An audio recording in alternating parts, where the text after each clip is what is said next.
Le parc Astérix va démolir toute la rue de Paris à la fin de l'année.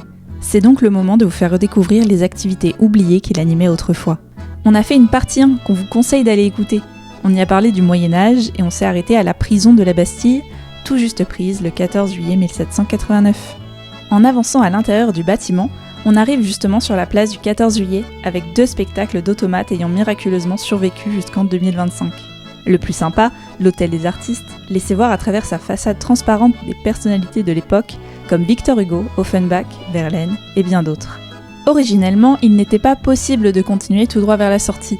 On était forcé à faire le tour pour s'enfoncer dans les ruelles du Paris du 19e siècle. On tombait d'abord sur l'impasse Gavroche, dont la scène accueillait au début des petits spectacles de cabaret avant de se mettre à diffuser des films anciens. Juste après, la boutique du photographe Nicéphore Belloiseau proposait de se faire prendre en photo en vêtements d'époque. Avant de sortir, sous l'évocation de l'ancienne gare Montparnasse et de son célèbre accident de 1895, se trouve une boutique représentant les premiers grands magasins parisiens, comme en témoigne la fresque au fond. Dehors, on passe au XXe siècle avec l'exposition universelle de 1900, représentée par son architecture caractéristique. À cette époque, il y avait aussi les débuts de l'aviation, c'est pour ça qu'on retrouve l'attraction l'Escadrille des As. Elle a dû déménager en 1996, quand le spectacle Main basse sur la Joconde est arrivé.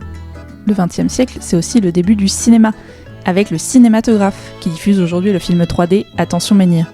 À l'origine, il proposait plutôt des films animaliers. Enfin, le voyage dans le temps se terminait par les débuts de l'automobile, avec l'ancienne attraction National 7. Après 37 ans, c'est donc fini pour la rue de Paris.